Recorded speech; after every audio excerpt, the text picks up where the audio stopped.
Peace, peace, peace, IG. Daniel KC1CF tapping in with you. This morning's daily survival tip number 10. Strengthen your physical health and your immune system. Strengthen your physical health and immune system. That is our topic today. Very important, as all these subjects are. You know, when you think about survival and preparedness, and when you think about going into a situation or a circumstance where conventional medicine, where conventional means and the ways that we're used to are not available, when you think about potentially having to deal with a collapse in society or a regional, local type of event, disaster situation, your ability to rely on the services that seem convenient to us now may not be there for you. What am I talking about? You know, plenty of people in the southern states have experienced tornadoes, hurricanes, earthquakes, over on the West Coast, fires, you know, and just throughout the country in general, throughout the world. You know, people have been in car accidents and all kind of emergency situations, right? It doesn't really matter. This isn't, you know, just a survival preparedness topic. This is a life topic that we have here. This is a tip that is an everyday thing. We find ourselves in all kinds of situations and circumstances where our physical health and our immunity is challenged. You know, you get sick with the common cold and it can take you out. It can take you down. Some people break legs, break bones, throw their back out. There's all kinds of things that happen to people all the time. You might get a cut on a specific part of your hand that immobilizes you to a degree. You know, depending on where you get cut on your hand can really prevent you from being able to do work. If you're a writer and you cut yourself on the wrong part of your hand, you know, processing some vegetables or something like that, your ability to hold the pen or pencil in a comfortable way will impact your ability to write, you know, if that's your lifestyle. There's so many different ways you can be impacted by a simple injury. And also from, you know, injuries like pulling a muscle or twisting an ankle. You know, so when you talk about strengthening your physical health and your immune system, it is for your daily well-being. But we do talk about survival and preparedness here, because on a daily basis you have the option, if it's not some kind of crazy emergency where the hospitals are full, that you can call 911 and an ambulance can come to your aid. You know, paramedic can come to your aid, point blank period. But what happens when things hit the fan and you can't call 911? Because 911 is already busy dealing with whatever is happening in the environment. What happens when you can't go to a clinic, when you can't call a medical professional to actually aid and assist you with whatever's ailing you? You want to put yourself in a position now, family, to where your physical health is top notch. Not that you can't be injured, not that you can't be hurt, not that your immune system won't be compromised to some degree, but strengthening in them systems now and learning how to administer aid. Because when we're talking about strengthening your immune system and strengthening your physical health, we're talking about knowing what to do to put your body in a position to heal itself, put your body in a position to resist certain types of strain, certain types of negative impact, if you will, right? The likelihood that you survive a emergency or disaster situation in poor physical health and with a poor immune system is almost zero. It's almost zero. If you're struggling with your immunity now, there are people who have autoimmune diseases, people who have different types of ailments and different types of situations that are hereditary. People are born with conditions that they don't control that. And, you know, really, I don't even like to say that that's unfortunate. It's the cards that they're dealt with. And a lot of times those individuals are a lot stronger than the rest of us because they found a way, or even defaulted into a way of dealing with everyday life out here in this crazy world and not allowing, I had a brother who was born with cerebral palsy, and so he was in a wheelchair, blind out of one eye, deaf out of one ear, and so I try to be careful sometimes with how I speak around this topic, because I know that people are sensitive to it, and this isn't okay, I was an alcoholic, I'm sensitive to how people use terminology, because those are choices we make. There are people who are born without that choice, right? And just to explain myself real quick. So they found a way to live their lives without allowing their condition to hinder them completely. And they laugh and they have fun and they express and they live just like the rest of us, right? But those of us who are blessed and fortunate enough to not be dealing with those conditions, we a lot of times take for granted our physical health. We take for granted our immune systems, and we do all kind of things to them. We beat and we batter ourselves, and we expose ourselves to things that drain from us our vitality. And if you ever end up in a situation like those in Hurricane Katrina, like those who are being hit by Elsa down in South, there are people losing their lives. There are people who lost their lives when they had that little snowstorm in Texas. There are people who lose their lives in these wildfires because of respiratory issues, breathing in the smoke and breathing in the the poor air, because oxygen is burned up whenever there's fire around. And so your respiratory health is going to play a huge role in your ability to survive that situation. When it comes to flooding and when it comes to hurricanes, you're talking about major exposure to the elements, and your physical body and your immune system is going to take a hit if it's not intact, if it's not strengthened. So you have to focus on your physical strength and your immune system as a preparation for emergency disaster preparedness. I say this, I've said this to my wife, and I say this to other people, be honest, to mostly sisters who ask me, about such subjects. Now, I never just say it, right? But of course, like, it leads there. And I'm having a conversation with the woman who's overweight, and they're asking me about, well, how do I do this? Or why is that such a focus? And I have this, I have that, I have this person, I have that person. And when they get to me and they tell me that they married, or they tell me that, they have a team of people, I'm like, so what happens if you have to flee a situation? You have to get from point A to point B. You might not have a vehicle. You might not, or you might be on a bike, but you're physically out of shape. And I'm not saying, and you might be, I'm telling them as they are. Like, you're physically out of shape. And you have people with you. Do you feel that another person is obligated, married or not, to pick you up and run with you on their back or in their arms that same distance that you would have to run separately to safety? You got to run 2 or 3 miles. It's easy enough for me to run as an individual 2 or 3 miles. I can run 2 or 3 miles and I'll be perfectly fine. And I'm talking about with half speed, not a full sprint, but not jogging either. I can run 2 or 3 miles, and I know I can do that. But if I'm with my family, I want my wife, I want my son to be able to run that same 2 or 3 miles. Because if we have to run 2 or 3 miles to clear a disaster zone, that's what we're gonna have to do.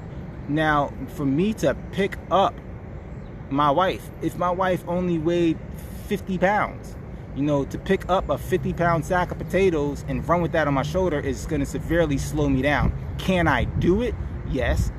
Will it slow me down? Yes. Will it decrease the likelihood that we'll make it out of a disaster zone in time? Yes. But the reality is that my wife ain't 50 pounds.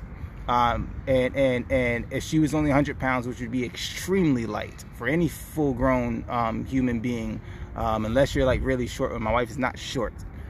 She's shorter than me. I can't pick my wife up and run for 3 miles straight. It's not, I'm physically fit. I don't care if you were, Rambo or whoever.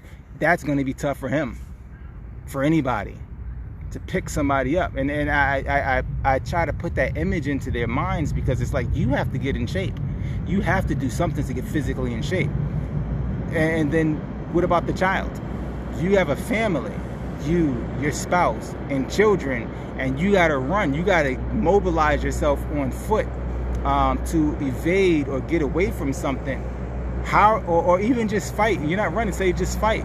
You know, say we get mobbed up on by more people than, you know, we got a group of 3. And we're ganged up on by 6 people. Yeah, I'm going to try to fight as many people as I can, but you're going to have to fight somebody too. But if you don't have the stamina to go 3 minutes, 3 minutes is a standard round in boxing or something like that. So, you know, my mind kind of defaults there. But really, I shouldn't start at 3 minutes. If you don't have the stamina to fight for a minute straight without, you know, saying, oh, you know, just giving up and you hyperventilating and out of breath and all that stuff, how do you expect to survive? How do you expect to survive? Your husband, your wife, your child might be over there handling their business and can't get to you, because the second they try to turn to get to you, they get clocked in the back of the head. I gotta focus on fighting the 2 or 3 that I'm fighting. You gotta put yourself in a physical position to be able to fight somebody off. You got to be in a position to be able to run from point A to point B. I can't pick my wife and my son up on my shoulders and clear us 2 or 3 miles from a disaster zone. I'm not Superman. Do I believe I'm a God, children of the Most High God? Yeah, but I'm realistic. Let's be real. If I worked right now as hard as I could and I got to 200 pounds solid muscle and had the you know, got my respiratory to top notch and all of that, if I did all of that, I still could not do that. I still could not do that. Them guys that deadlift and bench press 400 pounds, they can sit there on a bench and bench press 400 pounds. Tell them to run with it. It's not the same thing, family. So it's not even just about what am I physically, you should be, no, that's not true. I shouldn't have to. You shouldn't have to. Nobody should have to. So pay close attention to your physical strength and pay close attention to your immunity. Because when things hit the fan, let me tell you, so I mentioned this, I don't know if it was yesterday or the day before yesterday, but this is the reality. When things hit the fan, understand doctors, nurses, police officers, and other emergency personnel, they got family. If they don't have a wife or a husband and children, they got mother, they got auntie, they got uncle, they got friends. Do you really think stuff hits the fan tomorrow, they're waking up and they're clocking into the job? Yeah, there might be some who are going to do what? Come in and try to do their duty. But look at what happened just over the last year and a half. How many different stories, if you haven't heard of them, go look it up, of officers walking off the job because it was just too much, all the rioting. They got tired of coming to work, dealing with all the rioting, and literally wouldn't show up to work. Or they would park their vehicles and sit at a certain neighborhood and let the stuff go by. They would literally clock in, get paid, but be somewhere far away from where the crime was happening until there was specific calls. And this is exactly what happened. There were specific calls that typically not the financial district, the shopping district in whatever city was under attack, and then officers would respond to that. All these overtime scams that they were doing, clocking in to get the overtime, but then park their vehicles, not actually administering help. But the reality is, when things hit the fan, those officers are not coming to help you. They have their own families. They have wives and children and husbands and children and nieces and nephews. Hold on, cancel. I don't know what I just did. Sorry about that. I don't know what I just did. I think I almost exited myself out the video. And so not only should you not expect someone to pick you up, don't expect emergency assistance to be coming to you. The EMS workers, they got to flee the same situation you trying to flee. They got to survive the same situation you trying to survive.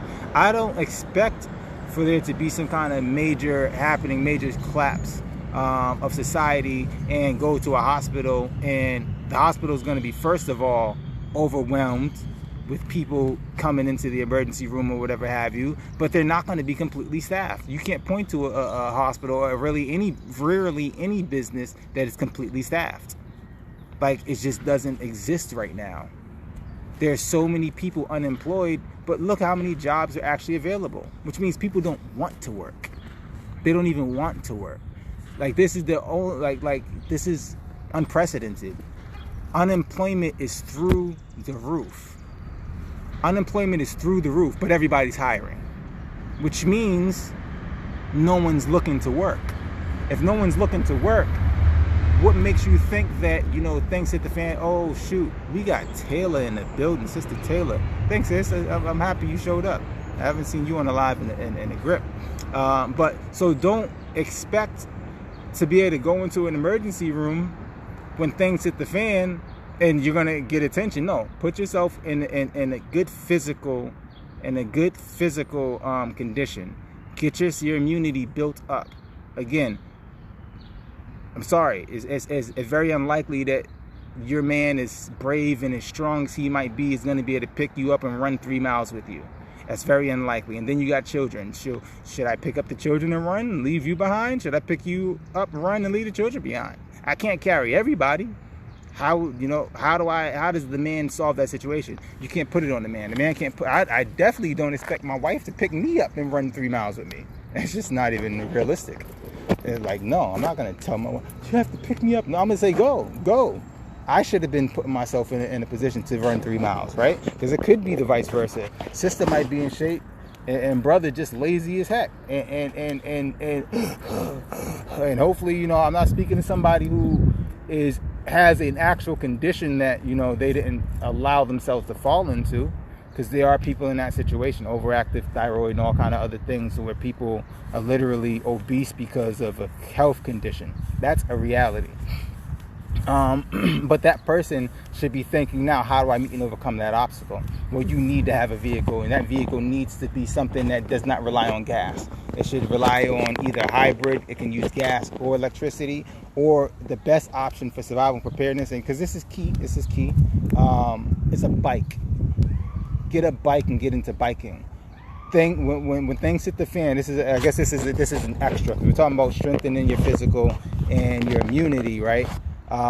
This is an extra tip. Get a bicycle. When things hit the fan, let me tell you something. And people are trying to escape a disaster area. It happens every single time. Go to any story about any earthquake, hurricane in the past where there's an evacuation order, and tell me that place didn't get gridlocked. Everyone's not going to make it out by car. You can get on the highway, end up having to walk. Plenty of people have died in their cars on a highway trying to evade a place. Get a bike. It might not go as fast as a car, but when that car is stopped, it's only going to be a few minutes, maybe 30 minutes, before you catch up to them cars that were ahead of you, and you're passing them on the highway. Get a bike, but ride it. Get your legs used to pedaling a bike, uphill, downhill, in the heat, in the cold, because a bike is actually your best friend. Or even skates, rollerblades or skates, because that will get your legs in shape. It'll get your stamina up. It'll get your respiratory up. You'd be better off on skates or on a bike trying to evacuate. And even because your children can ride a bike. Anybody can ride a bike, right? If they got 2 legs that are functioning correctly. But that's a little extra tip right there. Get a bike. And if you do have a vehicle, it could be that you put your bike on top of your vehicle, and you get as far as you can in your vehicle, and if you can't go no farther, you pull that bike off and you continue. Get a bike with some tires that can go off-road, because the highway might not be the best way. That's extra. But overall, family, that's what I wanted to come and talk to us today about. Daily survival tip number 10. Strengthen your physical health and your immune system. Again, when things hit the fan, it's on you. It's on you. You're going to have to administer first aid to yourself. You may have to administer CPR or compressions, whatever you want to call it, on a family member. You may have to apply a tourniquet to yourself or to a family member. You may have to use pneumonia inhalants to bring or snap somebody back to attention.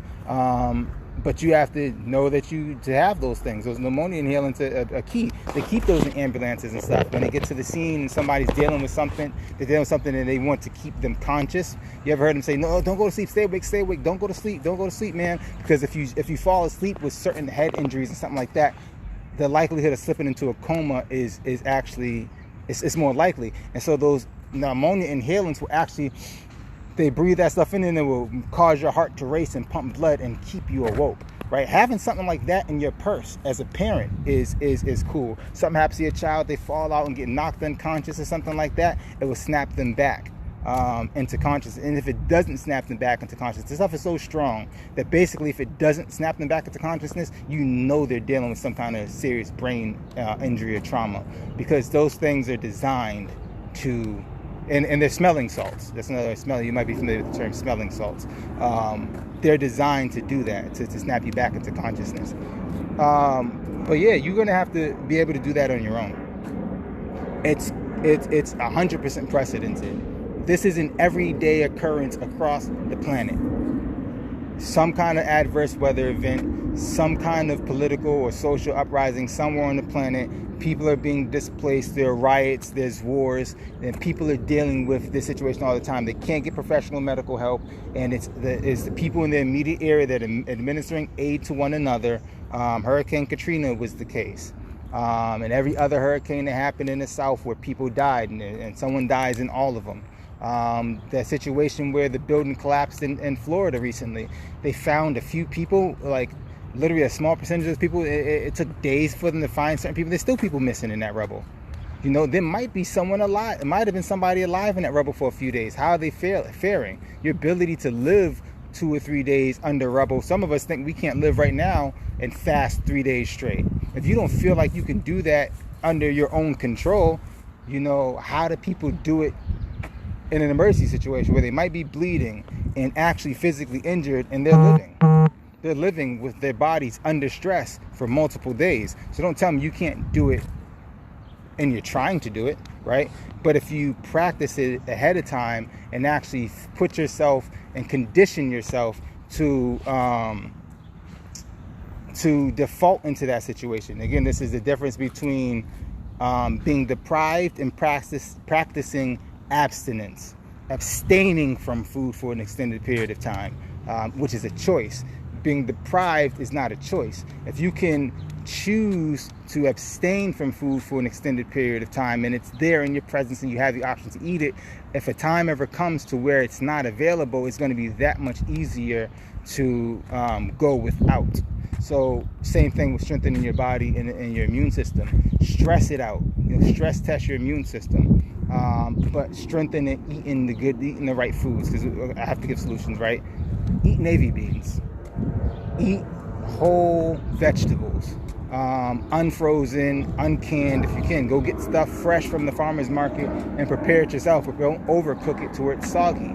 You know, cook it just to the point where it's actually edible. It's always edible for the most part, but to the point where it's actually, you know, digestible. Cook it to flavor where it's not overpowered with salt and other things, and smothered in cheese, to where you're eating something that's healthy, but you're also adding so much of an additive that's going to have a negative impact on your body. Eat fruits and vegetables the way they're intended to be eaten. That's going to help your immunity. And eat a variety of them. Eat at the right times. Don't eat 3 times a day. That's going to strengthen the immune system. How and why does that work? Let's just go into it real quick. And this is the science. It takes depending on what you eat, there's some things that are run right through you. But depending on what you eat, you know, if you eat a full meal, it's going to take between 8 to 12 hours to fully digest the meal, right? Okay, you eat it, it's at 6 o'clock in the morning, 7 o'clock, depending on when you get up. People's breakfast, so-called breakfast time, is at different times. If you eat it, let's say 6 o'clock in the morning, and you eat a full breakfast, you got 8 to 12 hours before that thing is fully digested, right? But your lunchtime typically isn't, you know, 8 to 12 hours after that.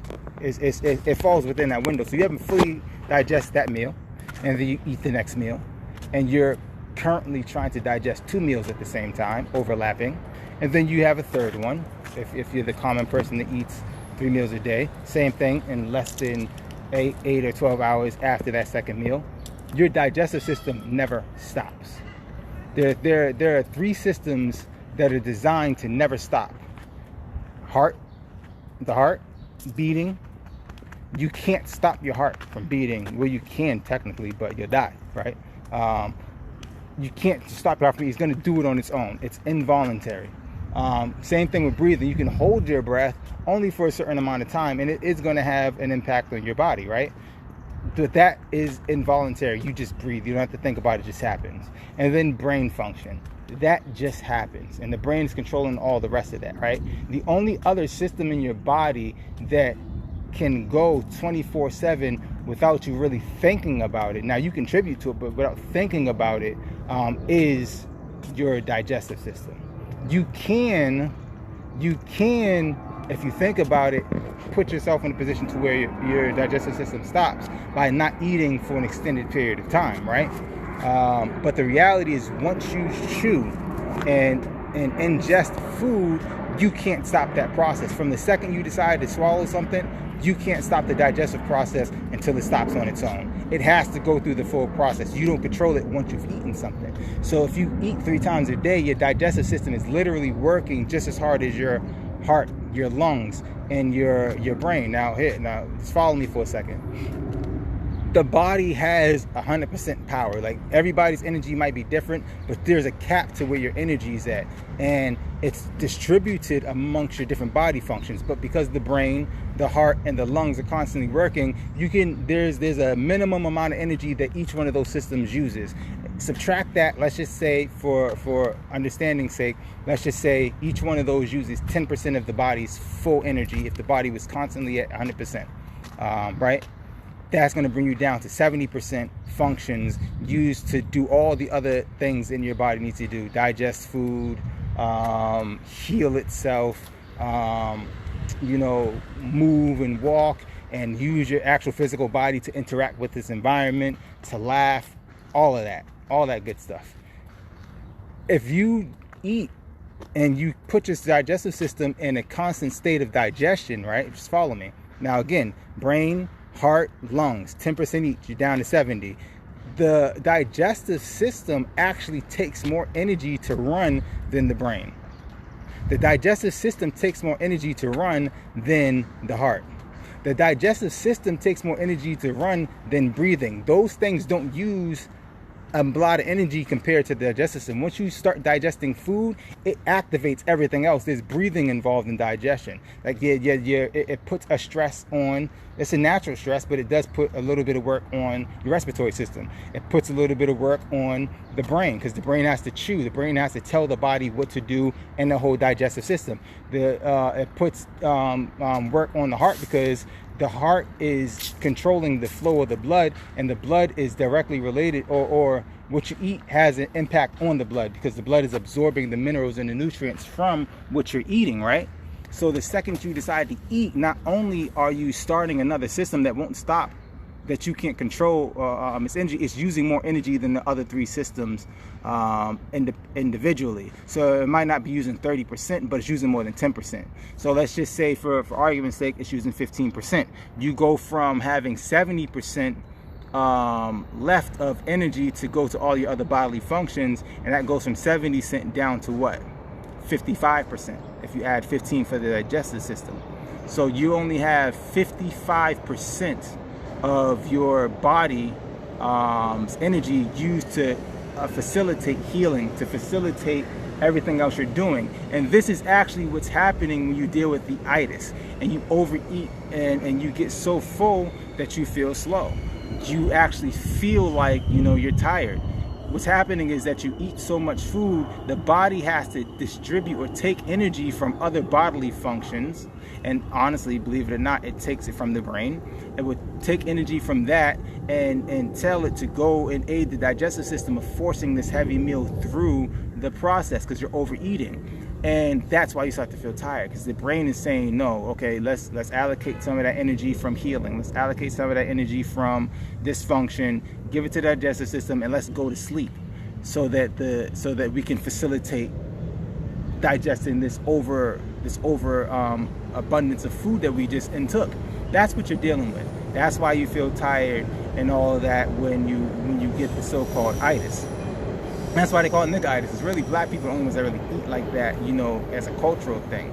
Most white people do not eat like that. And if they eat 3 meals a day, they're not as big as we tend to eat, and they're not as heavy as we tend to eat.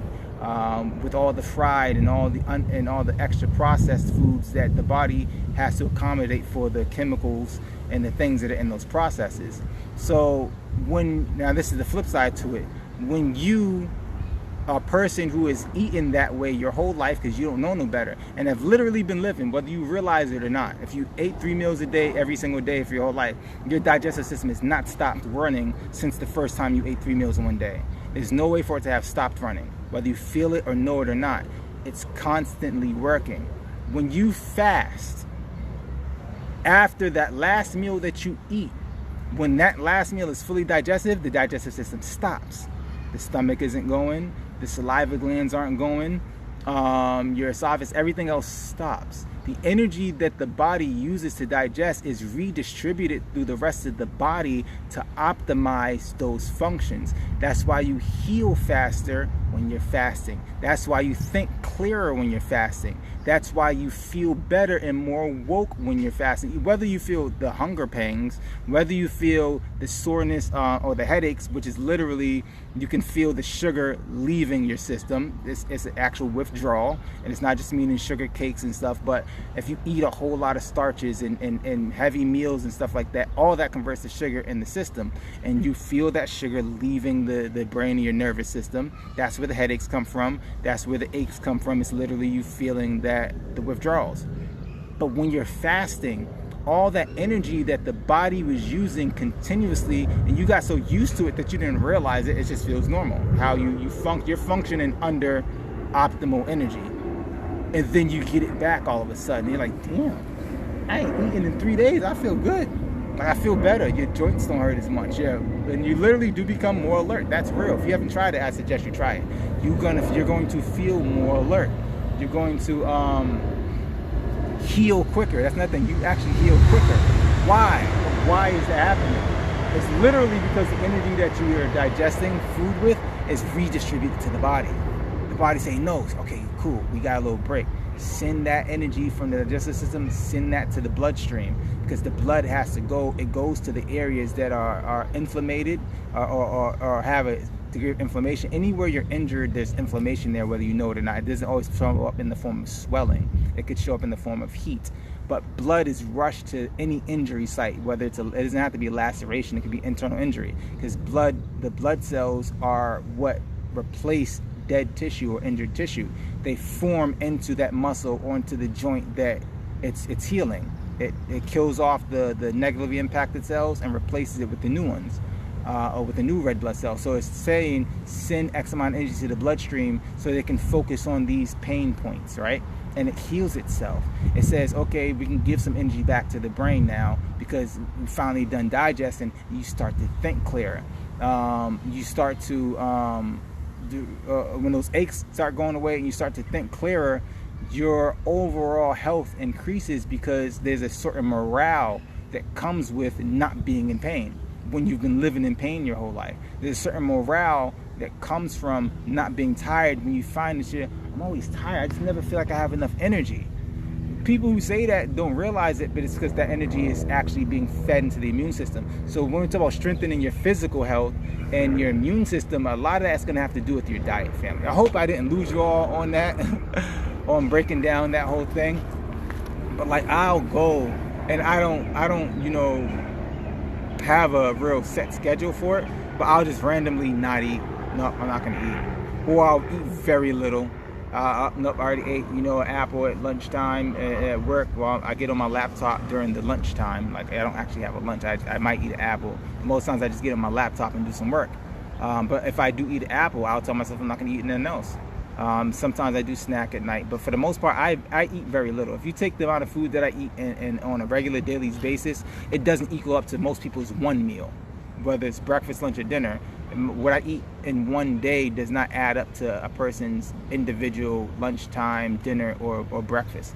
So, and then most times I only eat once a day. I always have an abundance of energy, even if I feel tired because of the actual workload that I do. Like when I'm at work, I'm physically on my feet. I'm constantly lifting heavy boxes. And I'm in and out of freezers. That's another thing. I'm constantly switching temperatures because I work in a kitchen where there are huge freezers and refrigerators, and I'm specifically in and out of a huge freezer. The coldest one in the building, I'm personally in and out of it all day. That has a certain stress on you.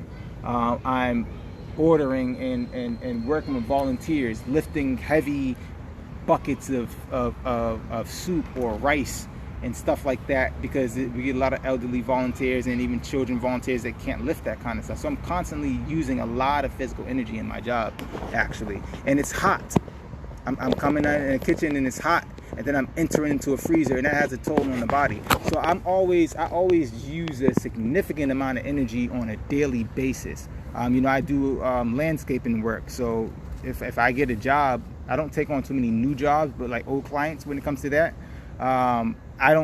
I always work I don't take not a break. I don't drink water. I don't do anything. It could be 90 degrees outside. If it's a 6-hour job, I work the entire 6 hours through. That's just how I've trained myself on a job. So I can't go to sleep at night if I haven't exerted a certain amount of energy. I'll stay awoke into 2, 3 o'clock, 4 o'clock in the morning almost every night until I've expended enough energy to fall asleep. I drain myself, quite literally. I force my body to work itself to sleep. And that's how I live. And so when it comes to work, when it comes to exerting physical energy, nothing can stop me. I'm telling you, like, I'll outwork anybody. Certain things I might not perform this individual task as quality as somebody else, but when it comes to actually just physically working, I'm going to outwork you. I'm going to work longer than you, with more energy than you. Even if I hadn't slept in 38, if I hadn't slept in 48 hours, 72 hours, and we're charged with doing a task, I'm going to use more energy than you, longer than you are. I'm going to run longer than you. I'm going to fight longer than you, simply because I've trained and conditioned my body to actually give that level of work on less. I actually defaulted into that. I didn't understand that growing up. I was doing that already. And then I came to the teachings and I learned how and why that works. And I've reinforced it since. So I'm telling you from experience, you have to deprive yourself of the nonsense as much as you can. Like I'm talking about what you eat, as much as you can, but continue the same work ethic and the same workload. Will it be a challenge at first? Yes, but you'll get used to doing just as much work or more work when you start to realize you have more energy on less. And when things hit the fan, you're going to appreciate that extra amount of energy, and being able to utilize it when you have access to less. So I'm speaking from experience, family. Strengthen your physical health and strengthen your immune system. You know, I don't ever really get sick. I experience certain things, like when it comes to a cold or something like that, yes. Do I ever catch a cold? Yes, but typically nothing lasts it doesn't last a full 24 hours for me. I've never gotten a headache that lasted more than a few hours. When it comes to a headache, I can force myself to lay down, and it might take me an hour or two. I'll fall asleep, and then when I wake up, I'm fine. If I experience a headache, anything else like that, stomach, you know, some kind of nausea type thing with my stomach, or a cold, that joint ain't lasting really more than 12 hours. It's just not. Some people be having a cold for days. I don't get that. Like, you have a cold for 2-3 days, a week. It just doesn't last in my system. The first thing I do when I get sick, or if I feel like I'm getting sick, I don't eat. I'll drink water. I won't eat. I will not eat. And I've always done that too. But then I learned that if you pay attention to the animal kingdom, that's what they do. Animals, like they say like a dog will eat grass, but then they won't eat nothing else. Eat a little bit of grass and won't eat nothing else. And that's it. The grass is actually going to help them to force what's in their system out. It's going to help them force what's in their digestive system out and allow the digestive system to stop, so that they can facilitate healing. But most animals, when they get sick, they don't eat. They won't eat. They allow the energy that the body would use to digest their food to actually be allocated towards the healing process. We don't really realize that that's what's happening, but that's what's happening. That's why animals don't eat when they get sick. They rest and they let that energy that would be used for digestion go towards facilitating and healing. Because if you eat while you're sick, there's going to be a certain amount of energy, and I know it's being redundant, a certain amount of energy. You fall out, you get you catch a cold, you get a fever. Now, certain things that say you should, if you have a fever and you're throwing up, yes, you might want to eat something like crackers, something that's light, that's not going to be a heavy burden on your stomach. so that you're not throwing up the acids that are in your stomach. That's true. That is true. That will help to keep you from throwing up straight stomach acid, but ginger is a better option. If you chew on ginger, ginger has properties in it that will actually fight the nausea so you don't throw up. And if you do that, then you won't have to eat. Just chew the ginger, don't swallow it. Chew the ginger. Is going to help alleviate the nausea so that you don't have to eat, and you're able to just not digest food and let that energy go towards a healing process. It's really simple, family. It's not rocket science, honestly. You just have to seriously sit down and think about, okay, well, what does the body do in this state? And that's what I've done. You know, when I started learning about fasting, I didn't just read the books. I sat and I contemplated and thought about, well, why? Because the messenger never explained that. He never explained why it works. I kind of read How to Eat to Live. I don't even know how many times I've read it, because literally, How to Eat to Live is a day book. From the age of 6. Well, I started reading. I could read, full novels on my own at the age of 6. But I'll say from the age of 7 and 8, I could read a 700, 600 page novel in a day. I can read very fast and with comprehension. But there came a point in time where I was reading 1,000-page books in a day, like when I was locked up. You had a lot of time in your hands, but I had the attention span to do it, because even having the time doesn't mean anything. I had the attention span to read a 1,000-page book in a day. So How to Eat to Live is like a day's read. It's nothing. So I've read that book so many times. But contemplating and really focusing on, well, why does that work? And then go into parse words and do the research and asking the question. Like in my research, well, how long does it actually take to digest a meal? So there's a range.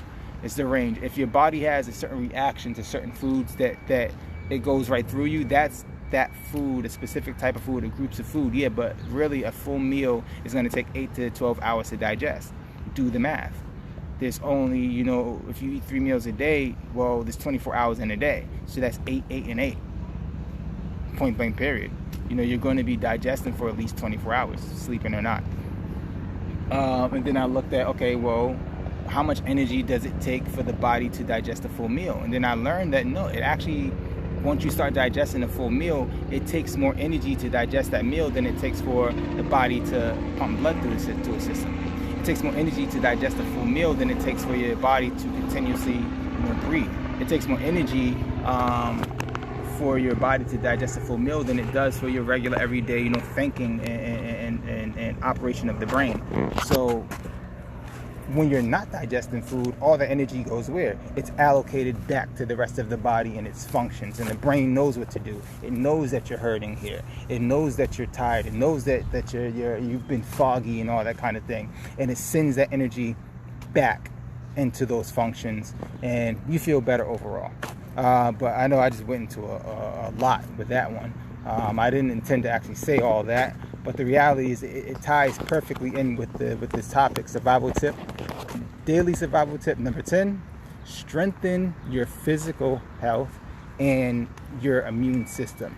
That's going to be key. Again, when things hit the fan, it's going to be on you. Thank you, Daniel KC1 and CF, signing out. Peace.